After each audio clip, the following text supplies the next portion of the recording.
अनुपमा में फाइनली काव्या से परेशान और राखी दवे से परेशान होकर अनुपमा ऐसा फैसला लेती है कि काव्या को इसका भुगतान करना पड़ता है।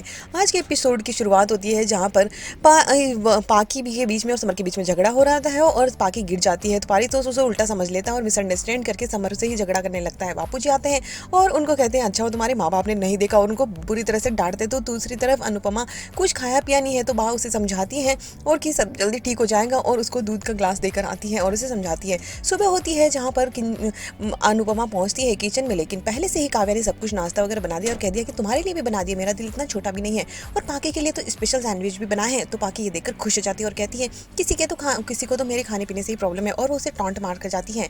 और इसके बाद दिखाया जाता है कि अब कुछ अनुपमा उसे कुछ देती है कि इसमें पेट दर्द ना हो, तो लेकिन वो उसे कह देती है कि इसके कितने पैसे हुए और वो उसे टॉन्ट मार के जाती है और काव्या काफ़ी खुश हो रहती है।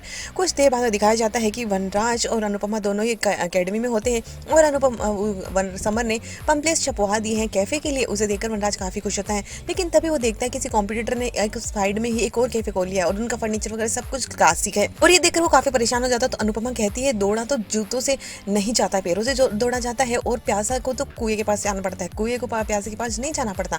और वनराज को कॉन्फिडेंट आता है और वो पम्पलेट्स लेकर निकल जाता है मार्केट में मार्केटिंग करने के लिए और सबको पम्पलेट्स बांटता है खुद। तो यहाँ पर बापू जी, मामा जी सभी लोग देखते हैं कि वनराज पहले कैसे शान से इस मार्केट में चलता था, लेकिन अब पम्पलेट्स बांट रहा है। लेकिन अनुपमा कहती है कि कोई नहीं, एक बार तो हवाई जहाज को भी उड़ने से पहले चलना ही पड़ता है, और अनुपमा और सभी घर वाले भी उसके साथ पम्पलेट्स बांटने में लग जाते हैं। तभी राखी दवे आती है, वहाँ पर तोशु उसे लेकर आता है कि यहाँ पर कोई कोचिंग सेंटर खोलना है और लोकेशन दिखाने आता है कि यहाँ पर भी लोगों की नीड है और यहाँ पर हमारा बहुत अच्छी कोचिंग चलने वाली है। लेकिन राखी दवे ये सब कुछ देखकर वहाँ पर पम्पलेट्स वहाँ से तो सामने से उसके साथ में कोई औरत होती है तो निकल लेती है, लेकिन जैसे ही वनराज अनुपमा सभी लोग घर पहुँचते हैं वो राखी दवे वहाँ पर उसको भिखारी नंगा पता नहीं क्या कुछ उल्टा सीधा कह देती, तो वनराज भी उसके साथ बदतमीजी करता है और इसे तू तड़ाके से दोनों के बीच में काफ़ी बहस हो जाती है।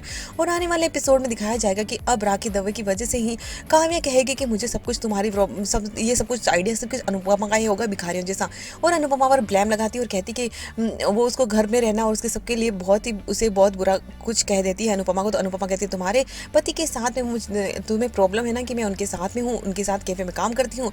तो कहती है हाँ मुझे प्रॉब्लम है। तो अनुपमा कहती है तो ठीक है, मेरे कारखाने से और मेरे घर से निकल जाओ। और अनुपमा फैसला कर देती है कि तुम अपने पति को लेकर यहाँ से निकल जाओ, और काव्या के होश उड़ जाते हैं और घर वालों के भी। अब देखना है कि काव्या की अक्ल कैसे ठिकाने आती है।